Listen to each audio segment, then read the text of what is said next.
नमस्कार, ओम नमः शिवाय। आप सभी का इस ज्योतिष चैनल पर हार्दिक स्वागत है। ये वीडियो और ये पूरी सीरीज़ सिर्फ एक रोशनी की किरण की तरह है, एक ऐसी कोशिश जो आपको वैदिक ज्योतिष के माध्यम से अपनी ज़िंदगी को समझने की एक नई नज़र दे सके। कृपया इसे एक मार्गदर्शन के रूप में देखें, न कि किसी बड़े फैसले के अंतिम आधार पर। अगर आपको अपनी कुंडली के संबंध में गहराई और व्यक्तिगत सलाह चाहिए तो हमेशा किसी अनुभवी ज्ञानी ज्योतिष से संपर्क करें और उचित सलाह लें, जो आपकी पूरी कुंडली को समझकर आपको सही दिशा दे सके। अगर आप चैनल पर नए हैं तो सब्सक्राइब करना ना भूलें, और अगर वीडियो आपको वैल्यूएबल लगे तो थम्स अप ज़रूर दीजिए। तो चलिए शुरू करते हैं। लगन लॉर्ड इन फर्स्ट हाउस। जब हम वैदिक ज्योतिष के इस विशाल सागर में उतरते हैं तो सबसे पहला सवाल जो उभर कर आता है वो ये होता है कि हमारी ज़िंदगी का असली केंद्र क्या है। हमारी पर्सनालिटी, हमारा शरीर, हमारी सोच, हमारा जीवन यात्रा किस बिंदु से शुरू होती है? और इस प्रश्न का उत्तर है लग्न। लग्न वो क्षण है जब आपने इस संसार में पहली सांस ली। वो राशि जो उस समय आकाश के पूर्व दिशा में उदय हो रही थी, वही आपका असेंडेंट यानी लग्न कहलाता है। ज्योतिष की भाषा में लग्न आपकी पहचान, आपका शरीर, आपकी प्रवृत्ति और आपकी जीवन यात्रा का आरंभ बिंदु है। और फिर आता है एक और बहुत महत्वपूर्ण तत्व, लग्नेश यानी लग्न का स्वामी। अगर लग्न को हम जिंदगी का दरवाज़ा मान लेते हैं, लग्नेश उस दरवाजे का रक्षक और मार्गदर्शक है। ये ग्रह बताता है कि आपकी जीवन ऊर्जा किस दिशा में प्रवाहित होगी और आप अपने कर्मों और अनुभवों के माध्यम से किस प्रकार अपनी कहानी रचेंगे। कुंडली के 12 भाव एक जीवन के 12 अलग अलग अध्याय की तरह होते हैं। धन, साहस, घर, संतान, रोग, विवाह, रहस्य, धर्म, कर्म, लाभ और मोक्ष। और जब लग्नेश इन अलग अलग भावों में स्थित होता है तब वो हर भाव की कहानी को अपने अनोखे रंग से भर देता है।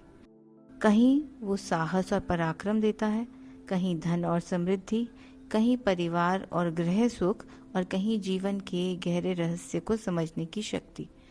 इस सीरीज में हम धीरे धीरे समझेंगे कि लग्नेश जब कुंडली के विभिन्न भागों में स्थित होता है तो उसका क्या अर्थ होता है। वो हमारी सोच, हमारी परिस्थितियों और हमारे कर्मों को किस तरह प्रभावित करता है। ये एक ऐसी यात्रा है जहां हम सिर्फ ग्रहों और रहस्यों की बात नहीं करेंगे, बल्कि उनके पीछे छुपे जीवन दर्शन को समझने की पूरी कोशिश करेंगे। तो चलिए इसी जिज्ञासा और सीखने की भावना के साथ हम वैदिक ज्योतिष के इस अद्भुत और गहरे ज्ञान की दुनिया में एक और कदम आगे बढ़ाते हैं और समझते हैं कि क्या होता है जब लगन लॉर्ड अलग अलग भावों में स्थित होता है। तो सबसे पहले हमें समझना पड़ेगा कि हाउस लॉर्ड्स होते क्या हैं। वैदिक एस्ट्रोलॉजी में हाउस यानी भाव जिंदगी के एक स्टेज की तरह है, और जैसे थिएटर में स्टेज पर परफॉर्मेंस कौन करता है? एक्टर ना। उसी तरह से, ठीक उसी तरह से उस हाउस का लॉर्ड यानी जो राशि का नंबर उस भाव में लिखा होता है, लगन लॉर्ड बिल्कुल वैसे बिहेव करता है। सबसे पहले आपको ये समझना बहुत ज़रूरी है कि हर राशि का एक रूलिंग प्लैनेट होता है, और जिस राशि से आपका हाउस स्टार्ट होता है उस साइन का प्लैनेट ही उस हाउस का लॉर्ड बन जाता है। एक और इम्पॉर्टेंट बात, कुछ साइंस ट्रेडिशनली एक ही लॉर्ड के अंदर आते हैं और कुछ राशियों के को रूलर्स भी माने जाते हैं, इसलिए आपको दोनों एनर्जीज को ऑब्जर्व करना चाहिए डीपर एनालिसिस के लिए। अब सभी साइन लॉर्ड्स के बेसिक रूल्स आपको याद रखने पड़ेंगे। ये स्क्रीन पर आपको दिखाई दे रहे हैं। नंबर 1 एरीज का लॉर्ड है मार्स। नंबर 2 टॉरस का लॉर्ड है वीनस। नंबर 3 जेमिनी के लॉर्ड है मर्करी। नंबर 4 कैंसर के लॉर्ड है मून। नंबर 5 लियो के लॉर्ड है सन। नंबर 6 वर्गो के लॉर्ड है मर्करी। नंबर 7 लिब्रा के लॉर्ड हैं वीनस। नंबर 8 स्कॉर्पियो के लॉर्ड हैं Mars and Ketu. Number 9 Sagittarius के लॉर्ड हैं जुपिटर। नंबर 10 कैप्रिकॉर्न के लॉर्ड हैं सैटर्न। नंबर 11 एक्वेरियस के लॉर्ड हैं Saturn and Rahu. Number 12 Pisces के लॉर्ड हैं जुपिटर। अब जब इनमें से जो भी साइन आपके फर्स्ट हाउस में आता है, उस साइन को रूल करने वाला प्लैनेट बन जाता है आपका लग्नेश। इसलिए क्लैरिटी के लिए सबसे पहले आपको समझना है कि आपका असेंडेंट कौन है, यानी कौन सी राशि आपके फर्स्ट हाउस में है, उस राशि का लॉर्ड कौन है, वो लॉर्ड आपके चार्ट में किस हाउस में बैठा है, उसका कंडीशन क्या है, क्या वो कंबस्ट है, क्या वो रेट्रो है, क्या वो डायरेक्ट है। यही फर्स्ट लॉर्ड आपका लग्नेश है। यही लग्नेश आपको बताएगा कि आपकी लाइफ का कार्मिक डायरेक्शन और पर्पस क्या है। I will repeat again. सबसे पहले आपको असेंडेंट कौन है वो देखना है, यानी कौन सी राशि आपके प्रथम भाव में लिखी है। नंबर 2 उस राशि का लॉर्ड कौन है, वो जो अभी लिस्ट दिखाई थी उसमें देखिए कि उस राशि को रूल कौन कर रहा है। नंबर 3 वो लॉर्ड आपके चार्ट में किस हाउस में बैठा है उसका, और फिर उसके बाद 4th नंबर पे उसका कंडीशन क्या है, कंबस्ट है, रेट्रो है, डायरेक्ट है। यही जो फर्स्ट लॉर्ड है आपका लग्नेश है। लग्नेश होता क्या है और करता क्या है? आपका जो फिजिकल बॉडी है, आपकी हेल्थ, आपकी पर्सनालिटी, आपकी अप्रोच टू लाइफ, आपका ओवरऑल वाइब्रेशन को ये लग्नेश बताता है, आपका कर्म बताता है। इसलिए लग्नेश सबसे इम्पॉर्टेंट प्लैनेट होता है चार्ट में। अगर लग्नेश स्ट्रॉन्ग है, आपकी इम्यूनिटी स्ट्रॉन्ग होगी, सेल्फ कॉन्फिडेंस हाई होगा, लाइफ में डायरेक्शन क्लियर होगी। अगर लग्नेश वीक है, कंबस्ट है, कंफ्यूजन होगी, लो वाइटलिटी होगी, आइडेंटिटी इश्यूज आ सकते हैं। लग्नेश आपका कार्मिक एंड पॉइंट भी बताता है, क्योंकि यही वो प्लैनेट है जो आपको लाइफ के हर फेज में गाइड करेगा। और एक बहुत इम्पॉर्टेंट प्रिंसिपल एक और याद रखिए कि प्लैनेट जिस भी साइन में बैठता है और जिस हाउस में बैठता है और जिसके साथ बैठता है कंजंक्शन में, और उस पर जो प्लैनेट्स के एस्पेक्ट्स पड़ते हैं, उन सब को ध्यान में रख कर उस हाउस की एनर्जी को कंबाइन कर कर रिजल्ट्स मिलते हैं आपको।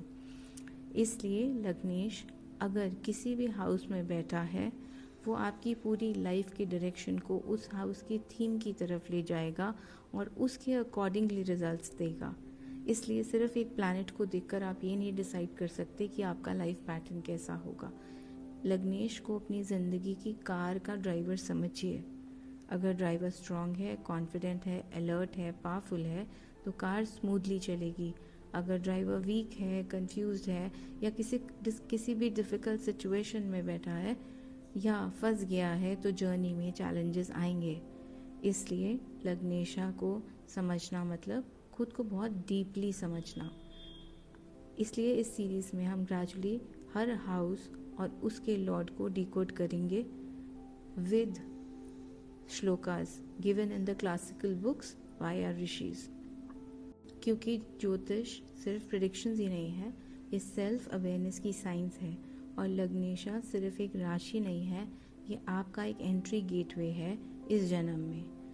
तो क्या होता है जब लग्नेश यानी लगन लॉर्ड फर्स्ट हाउस में प्लेस्ड होता है? श्लोक कहता है, यदि लगन का स्वामी स्वयं लगन भाव में स्थित हो तो जातक शारीरिक सुख और बल से युक्त होता है, वह बुद्धिमान होता है, उसका मन चंचल हो सकता है, उसे एक से अधिक स्त्रियों का साथ मिल सकता है तथा वह अन्य स्त्रियों की ओर भी आकर्षित हो सकता है। अब ऋषि यहाँ पर क्या कहना चाहते हैं? जब हम ज्योतिष को गहराई से समझने की कोशिश करते हैं तो एक बहुत ही महत्वपूर्ण सिद्धांत सामने आता है, लगन और लग्नेश का संबंध। लगन आपका पहचान, आपका शरीर, आपका स्वभाव और आपके जीवन यात्रा का आरंभ बिंदु है, और लग्नेशा उस लगन का अध्यक्ष या स्वामी है, यानी वो ग्रह जो आपकी पूरी पर्सनालिटी को डायरेक्शन देता है। अब सोचिए, अगर किसी राज्य का राजा अपने ही राज्य सिंहासन पर बैठा हो तो उसकी शक्ति कैसी होगी और प्रभाव डालेगी ना। बिल्कुल इसी तरह जब लग्नेश खुद लगन भाव में बैठा होता है तो व्यक्ति की पर्सनालिटी और जीवन ऊर्जा बहुत प्रबल हो जाती है। इसलिए ऋषि ने कहते हैं कि ऐसा व्यक्ति देह सुख और बल से संपन्न होता है।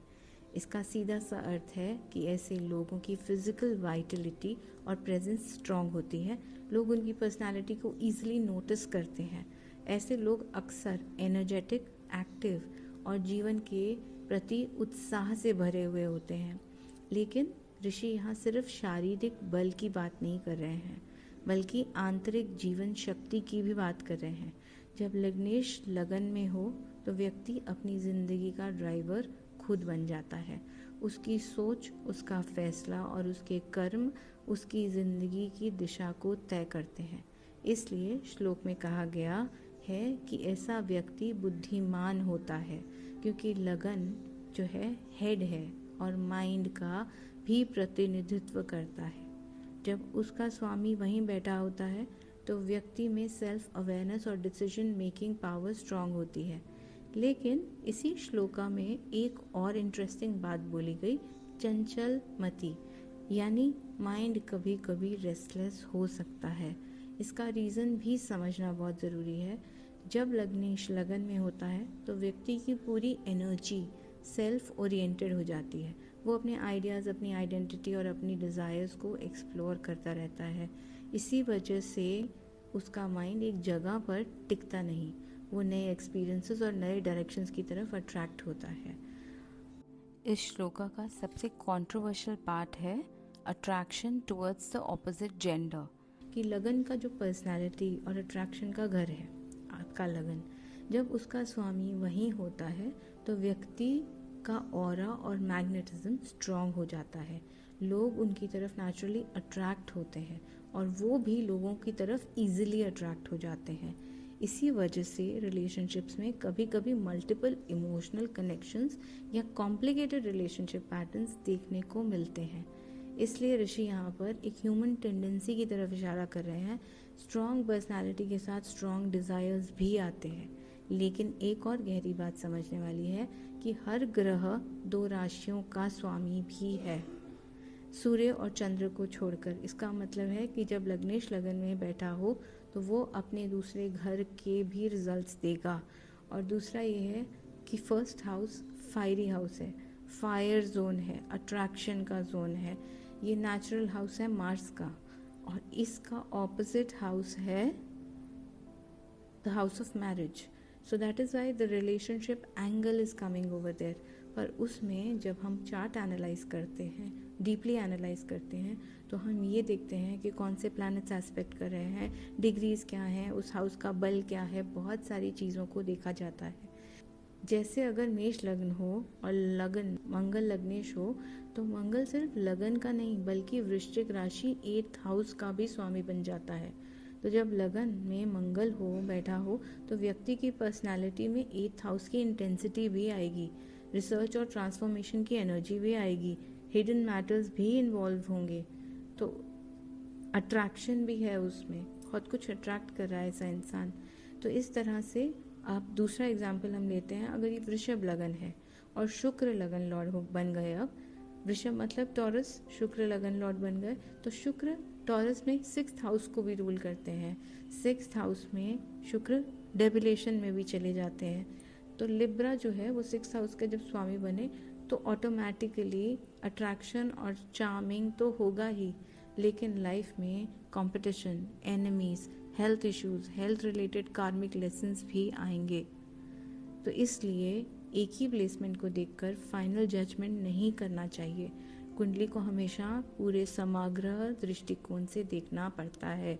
कौन सा ग्रह लगन को एस्पेक्ट कर रहा है, कौन सा ग्रह लगन में कंजंक्ट है, और लग्नेश किस राशि में बैठा है। हर राशि का अपना एक एलिमेंट है, अपना एक एनर्जी है, हर हाउस का एक अपना एनर्जी है।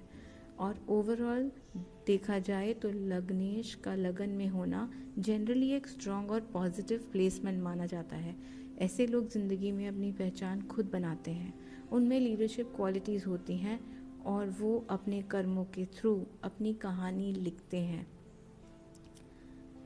लेकिन साथ ही एक लेसन भी है, क्योंकि ये जो प्लैनेट आपके चार्ट में लगन लॉर्ड लगन में बैठा है, इसका मतलब है ये कर्म अधूरा रह गया है पास्ट लाइफ में। तो इसके साथ ईगो, इम्पल्सिवनेस को कंट्रोल भी करना पड़ेगा।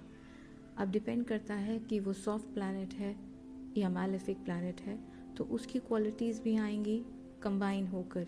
क्योंकि जब ज़िंदगी का स्टीयरिंग व्हील आपके हाथ में होता है ना, तो डायरेक्शन सही रखना भी आपकी जिम्मेदारी होती है। इसलिए ज्योतिष हमें सिर्फ फ्यूचर नहीं बताता है, बल्कि हमें सेल्फ अवेयरनेस और बैलेंस का ज्ञान भी देता है, ताकि हम अपनी शक्तियों का सही उपयोग कर सकें और अपनी ज़िंदगी को एक सुंदर और मीनिंगफुल दिशा दे सकें। तो ये था लगन लॉर्ड इन फर्स्ट हाउस। तो चलिए अब हम नेक्स्ट एपिसोड में मिलेंगे विद लगन Lord in second house. What happens when Lagan Lord is placed in Dhanvava?